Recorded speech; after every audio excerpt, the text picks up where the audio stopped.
নমস্কার সবাইকে। একটু আগে আমি আপনাদের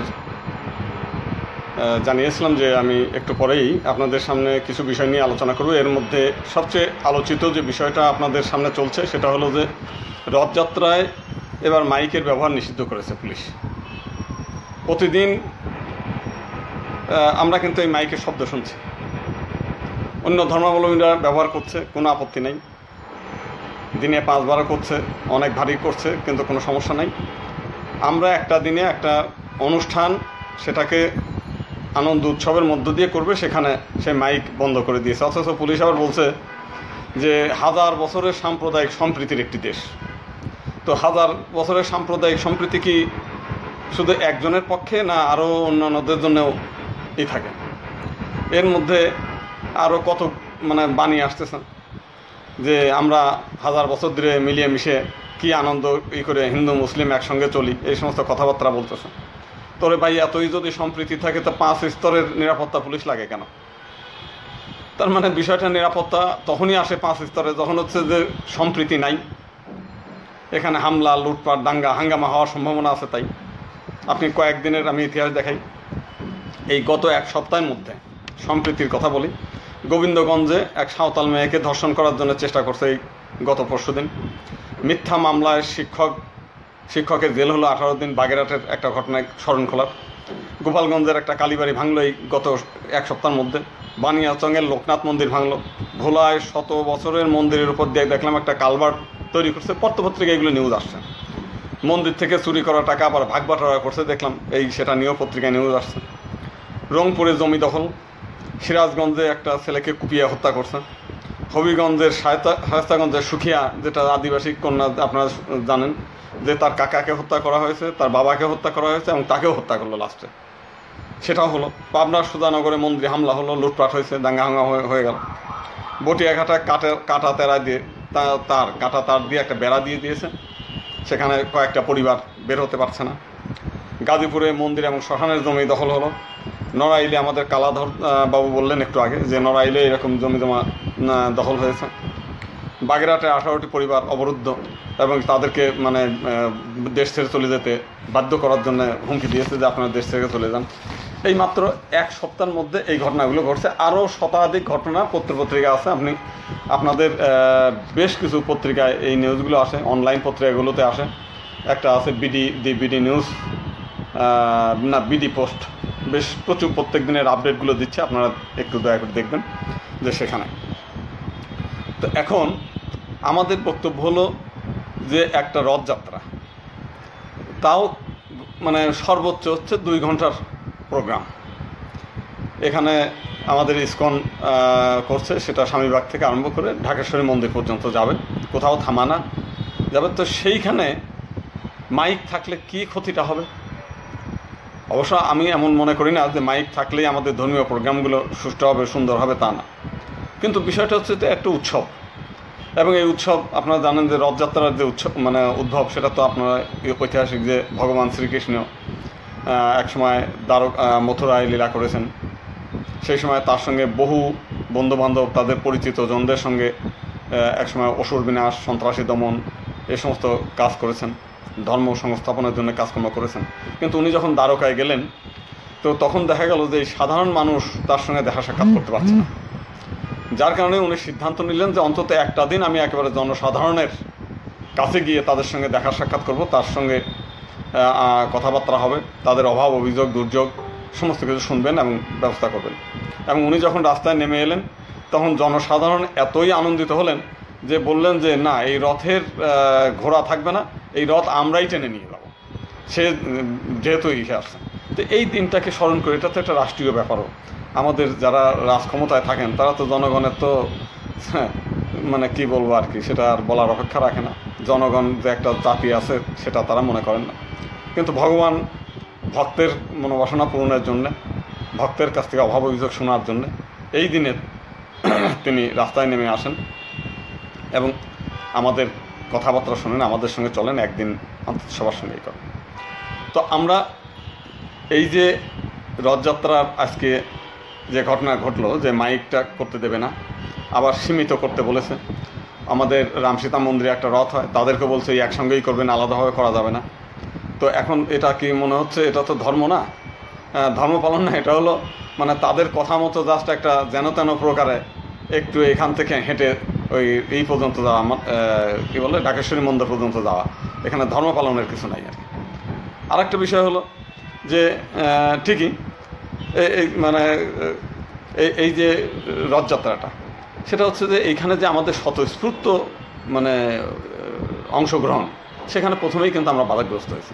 এর মধ্যে আমাদের তপু চক্রবর্তী এক জায়গায় বলছেন যে নোয়াখালীতে এক হিন্দু মুক্তিযোদ্ধা, তাকে প্রকাশ্যে জুতা পেটা করা হয়েছে।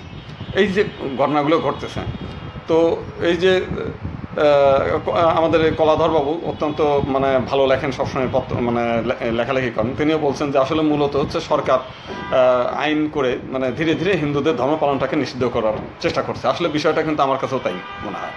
দীর্ঘদিন আজকে দেখেন আমাদের পাঠ্য বইগুলো যেটা হয়েছে, সেটা হচ্ছে আমাদের ছেলেমেয়েরা বাধ্যতামূলকভাবে ইসলাম পাঠ করছে।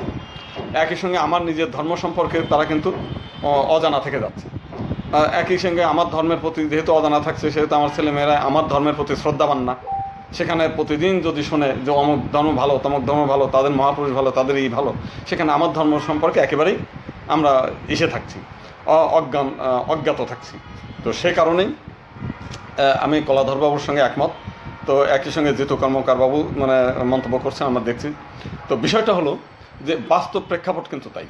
1000 বছরের ইতিহাস যদি সাম্প্রদায়িক সম্প্রীতি হয়, তাহলে আমার সংখ্যা 100% থেকে আজকে কেন 9% আসলো? তারা 17 জন এসে কীভাবে 100% আজকে 90% হয়ে যাচ্ছে, এটার কারণটা কি? এবং প্রতিদিন কিন্তু হিন্দুর সংখ্যা কমছে, প্রত্যেক দিন। কারণ এখানে থাকা যাচ্ছে না। আপনার বাগেরহাটের যে ঘটনা, তাদেরকে জোর করেই মানে দেশ থেকে বিতাড়িত করবে। তো এই যে ঘটনাগুলো, তো সেই পরিস্থিতিতেও আমাদের কিন্তু চাটুকার যারা নেতৃবৃন্দ আছে, তারা কিন্তু ঠিক বহাল তবিয়তে চাটুকারি করে যাচ্ছে।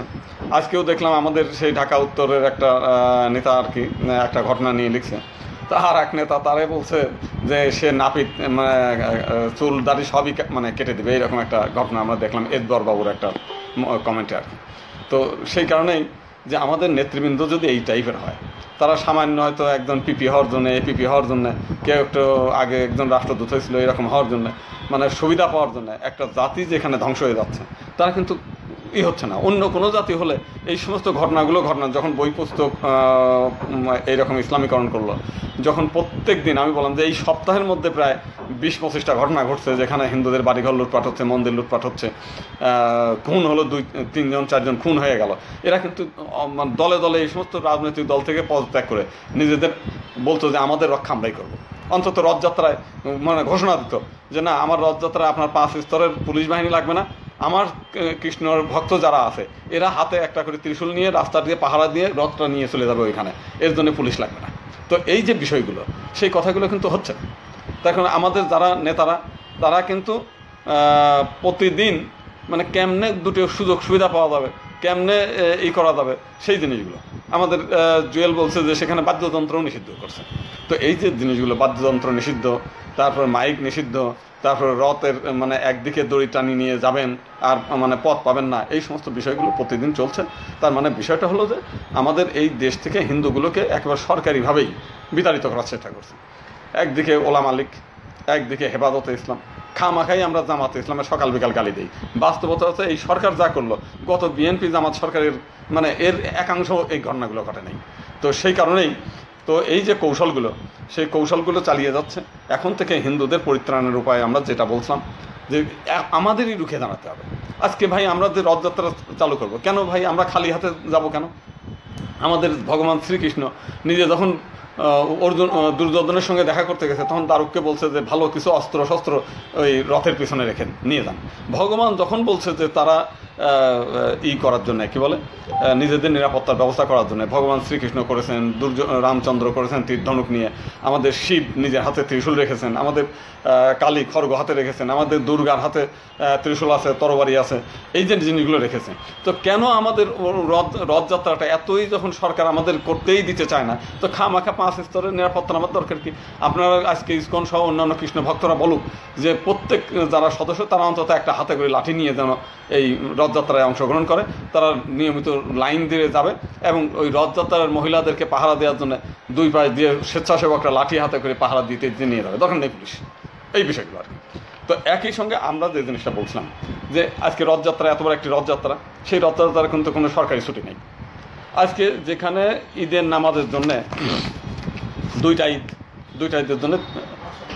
ঈদের জন্য সেখানে 3 দিন 6 দিন ছুটি ছিল, এখন সেটা 6 দিন থেকে 12 দিন করা হয়েছে আর কি। তো সেখানে আমাদের সংবিধান বলে দিয়েছে যে সকল ধর্মের সম অধিকার নিশ্চিত করব। তো সম অধিকার যদি নিশ্চিত করেন তাহলে পরে তো সমমর্যাদা অধিকার যদি নিশ্চিত করেন তাহলে পরে সেখানে 6 দিন পেলে আমিও সম অধিকার অনুযায়ী 6 দিন পাই। এটা তো সংবিধানের কথা। তা আপনি কেন আমার সংবিধান দিচ্ছেন না? কেন আমার দুর্গাপূজায় কেন আমি 6 দিন পাবো না? আমার রথযাত্রায় সেখানে কেন একদিন আমি ছুটি পাবো না? আমার সিদ্দিকে এই যে মহাবারণী আমাদের ওইখানে মানে এত বড় সমাবেশ বাংলাদেশে আর কম হয়, যেখানে আপনি জানেন সেই ওদিকে ওই যে হরি ঠাকুরের জন্মস্থান গোপালগঞ্জের কাশিয়ানিতে। তো সেখানে এত বড় একটা লক্ষ লক্ষ লোকের ইচ্ছা জাগে যে সেখানে যেতে, যারা সরকারি চাকরি করে, যারা বিভিন্ন আমি সরকারি চাকরি করি না, ওকালতি করি, কিন্তু কোর্ট খোলা থাকলে আমি কোর্ট রেখে আমি যাবো কীভাবে? তো সেই কারণেই এই এত বড় একটা তারা দীর্ঘদিন যাবৎ বলছে যে আমাদের এই রথযাত্রার আমাদের মহাবারণীতে একদিন ছুটি দেন, রথযাত্রায় একদিন ছুটি দেন, তো সেটা দিচ্ছে না।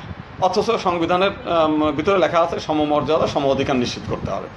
একদিকে আমাদের এটা নিয়ে আমার একদিন ভৌমিক মহোদয়ের সঙ্গে খুব ঝগড়া হলো। সে বললো আর দেখেন না সংবিধানে লেখা আছে। আমি বললাম তো সংবিধানে লেখা থাকলে তো আমার সমস্যা, লাভটা কী হলো? তো সেটা বাস্তবায়ন হতে হবে না, তা আমার সেটা বাস্তবায়ন নেই।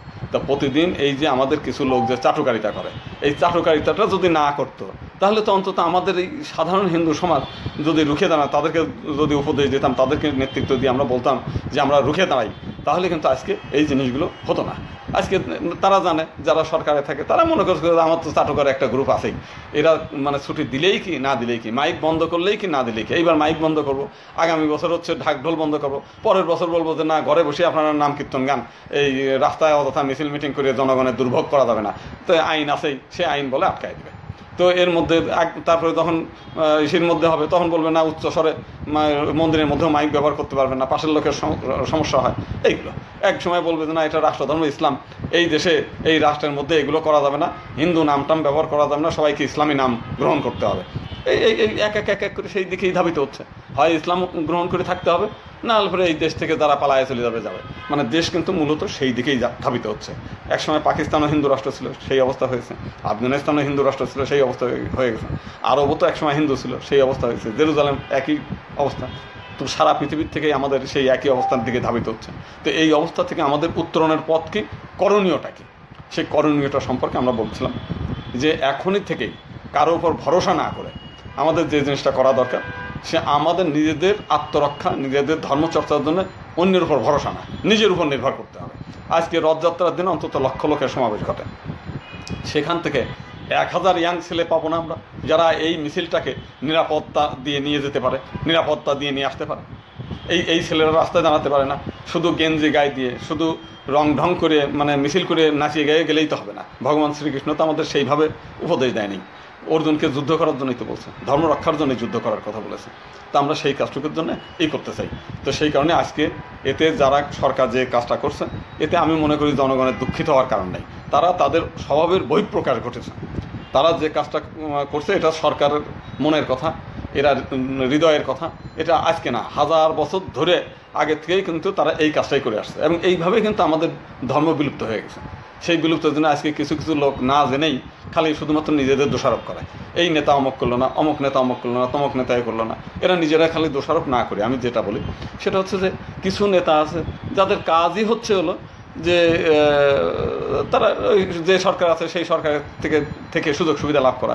সেটা তো তারা হিন্দুদের নেতা না, তারা হচ্ছে সেই সংগঠনের নেতা সেজে তাদের কাছ থেকে সুযোগ সুবিধা নেবে। তো সেখানে তাদের দিকে না থেকে তারা তাদের কাজ করুক, আপনারা শুধুমাত্র আপনাদের কাজ করেন। আমরা মনে করি কি কারো ইসে গিয়ে ওই কী বলে সহযোগিতা পাওয়ার আশা না করে আমরা নিজেরা অন্তত নিজেদের ধর্ম রক্ষার জন্য, নিজেদের সমাজ রক্ষার জন্য সমালোচনার দরকার নেই। যতক্ষণ ধরে অন্যের সমালোচনা করবেন ততক্ষণ ধরে আপনি নিজের কাজ করলে পরে কাজ আগাবে। এই ধরনের একটা আমাদের সেই শাস্ত্রে বলা আছে, গতে শোকন করন্তি ভবিষ্যম্ভাবী না চিন্তয়তি বর্তমানেষু কালেষু বর্তমান্তে বিচক্ষণা। বিচক্ষণ ব্যক্তি হচ্ছে অতীত নিয়ে ওই কান্নাকাটিও করে না, আবার ভবিষ্যতে এই করিব সেই করিব এইসব বিষয় না। বিষয় হচ্ছে নিজে আবার অমক করলো না, অমক করবে না, এইটা করলো না, অন্যের দিকে না চেয়ে থেকে আমরা নিজেরা যে যেখানে আছে সেইখান থেকেই হিন্দুরা ঐক্যবদ্ধ থাকবো এবং সচেতনভাবে চাটুকারিতা বন্ধ করতে হবে। গতকাল আমার চেম্বারে একটা লোক আসছে, তিনি তার স্ত্রীকে ইসের ব্রাহ্মণবাড়িয়ায় স্ত্রীকে রাখতে চান না। কেন? স্ত্রী হলো, তিনি বিদেশে থাকেন, একজন মুসলিম বন্ধুকে বলে গেছেন যে আমার স্ত্রীকে দেখে শুনে রাখবেন। মুসলিম বন্ধু তার স্ত্রীকে মোটামুটি দেখার জন্য বাসায় একদিন ডাকছে। উনি বাসায় গিয়ে বাড়িতে গিয়েই বুঝছে যে তার মানে দেখার আলাদা। সে সরাসরি তার হাজব্যান্ডকে বলছে, দেখো তোমার এই বন্ধু যদি আমার দেখে রাখতে বলে আমি কিন্তু সেখানে থাকবো না। সে এখন তো বলছে না, আমার এই রাখতে হবে, তো আমার বন্ধু যা বলে দরকার হলে সেইভাবেই থাকতে হবে। তো এই হলো আমাদের হিন্দুদের দুরবস্থা, নিজের বউ দিয়ে নিজের বোন দিয়ে এইভাবে সেই মানসিংহ যা করেছে, এখনকার কিছু লোকও সেই একই জিনিস করতে চাচ্ছে। তো সেই লোকগুলো যারা আছে তারা স্বভাব এই টাইপেরই, তারা এগুলো করবে। আপনারা যারা সচেতন হিন্দু তারা মনে করেন যে আমার ধর্ম, আমার সমাজ, আমার জাতি, আমার মা, আমার বোন, আমার স্ত্রী রক্ষার দায়িত্ব আমার। ভগবান রামচন্দ্রের নাম স্মরণ করে ওই পক্ষ যদি হাজার মাথা রাবণের মতো শক্তিশালীও হয়, তবুও আমাদের প্রেরণা হচ্ছে রাম। দরকার হলে সেই রাক্ষস রাবণকে বধ করে হলেও নিজের স্ত্রীকে রক্ষা করতে হবে, নিজের সমাজকে রক্ষা করতে হবে, নিজের ধর্মকে রক্ষা করতে হবে। এই যে আমাদের মেয়েগুলো প্রতিদিন ফুসলায় নিয়ে যাচ্ছে, তো সেখান থেকে আমরা কিন্তু অনেক সময় তাদেরকে উদ্ধার করতে পারছি না। অনেকেই মানে একজন যদি চলেই যায়, পাশের বাড়ি মনে করে যে একটু গোবর ছিটা দিয়ে বিদায় করে দিচ্ছে, হ্যাঁ গেছে গেছে, ও নিয়ে আর আসা যাবে না। কিন্তু রামচন্দ্র আমাদের শিক্ষা দিচ্ছে, দরকার হলে পরে সেখানে তাকে বধ করে হলেও ফেরত আনতে হবে। সেখানে হনুমান বানররা তার সাথে থাকছে। সীতা কিন্তু হনুমানদের কিছু না, বানরদেরও কিছু না, তাদের প্রতিবেশীও না, তারা বনবাসী, ওনারা হলো শহরবাসী।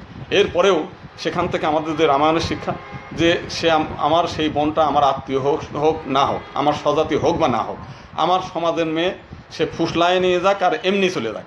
আমরা দেখছি যদি এইরকম তর্ক বিতর্ক করেন তাহলে সীতাও তো অবাধ্য ছিল। আপনার রামচন্দ্র বলছে তুমি ঘরের মধ্যে থাকো, সে থাকে না এই ঘরের মধ্যে। রাবণ ফুসলাইছে, রাবণের সাথে বেরিয়ে গেছে। তা আমাদের মেয়েরাও তো সেইভাবে আমাদেরকে ফুসলাচ্ছে, আমাদের মেয়েদের ফুসলাচ্ছে, তারা চলে যাচ্ছে।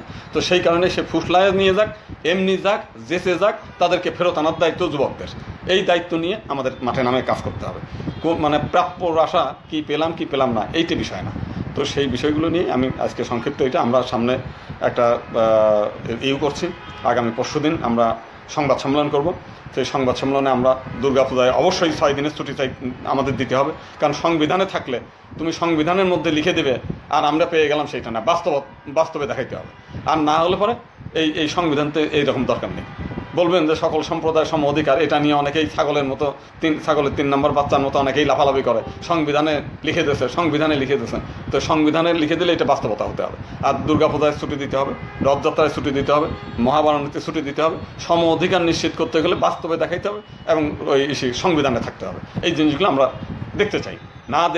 না হলে পরে যে জিনিসটা আছে, সামনে নির্বাচন, এই নির্বাচনের জন্য আপনার মানসিকভাবে প্রস্তুতি নেন যে দরকার হলে ভোট বয়কট করবেন। সারা বাংলাদেশের সমস্ত হিন্দুরা ভোট বয়কট করেন। এর মধ্যে দেখবেন আবার কিছু লোক লাফালাফি শুরু করে দিচ্ছে।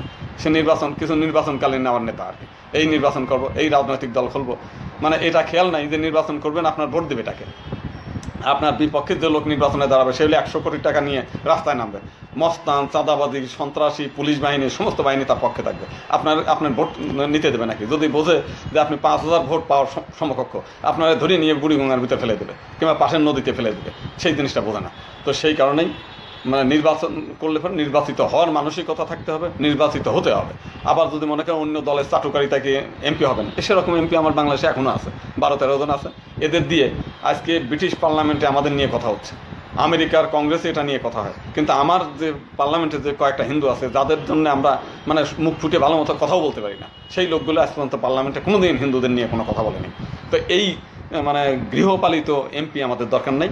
যদি এমপি হতে হয়, আমরা সবসময় বলেছি কোনোই নাই, পৃথক নির্বাচন করতে হবে। পৃথক নির্বাচনের মাধ্যমে হিন্দু নেতৃত্ব যেদিন পার্লামেন্টে যাবে সেই দিন হিন্দুরা দেখাই দেবে যে এই দেশে হিন্দু জেগে আছে, এবং সেই প্রস্তুতির জন্য আপনারা ঐক্যবদ্ধ হন।